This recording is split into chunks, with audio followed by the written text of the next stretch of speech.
Hi, my name is Selena and this is my English Communications 2016 text analysis based on science and poetry. To aid the discussion and analysis of the poems, I will be focusing on the question, how do the poets use literary techniques to convey the importance of the theme environmental preservation?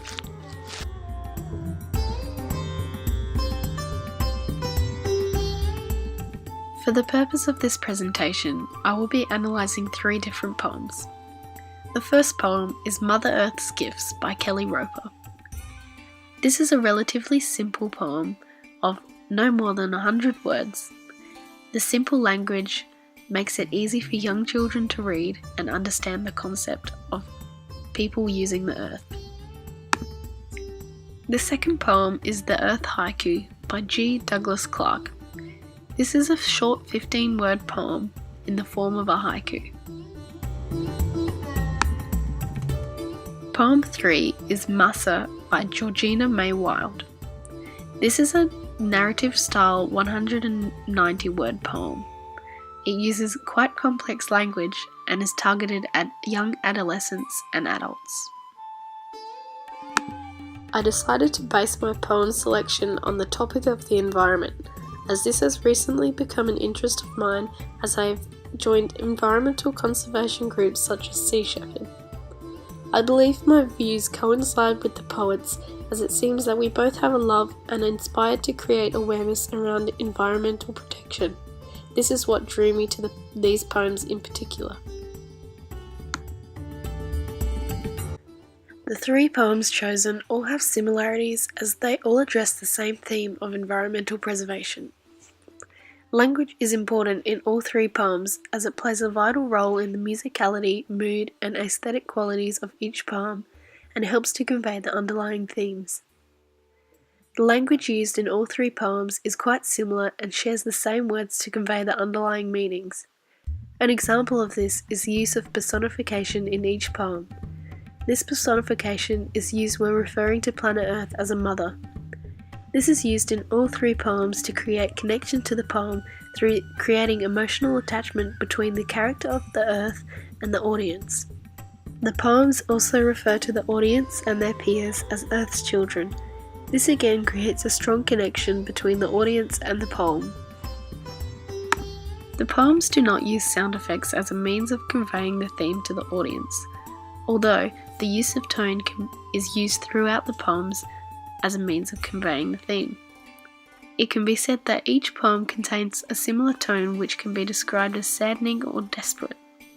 The tone has a large impact as it triggers emotion within the audience and causes them to formulate their own opinions and questions, and may cause them to rethink their actions, which is most likely the purpose of the poem.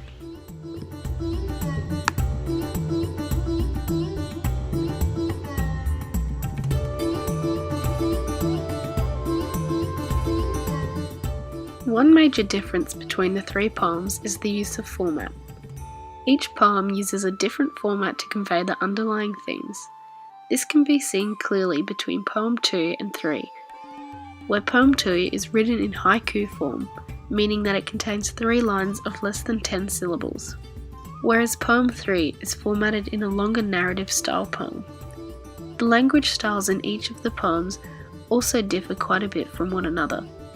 In the first poem, the poet uses relatively simple language which can be understood by a wider audience, including young children, and with the inclusion of an AABB rhyme scheme, this poem is most likely targeted at younger audiences, making them aware of the impact humans have on Earth. Whereas poem 3 uses quite figurative language and contains deeper underlying meaning. This poem is most likely targeted at an older adolescent audience, by still conveying the same meaning of humans having an impact on Earth.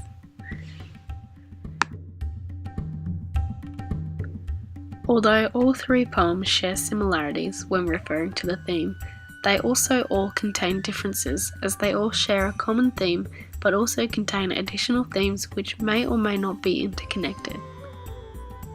An example of this, in poem 3, there is a strong theme imposed about death. This is conveyed through the metaphorical language used to describe how the earth is dying. An example is "My lungs are slashed, shred and torn." This quote from the poet may be using lungs as a metaphor for the rainforests of the earth. An Earth's rainforests intake in carbon dioxide and release oxygen as a byproduct, similar to the actions of lungs. This metaphorical language is also used in the quote, "You have pierced my skin, have drawn my blood."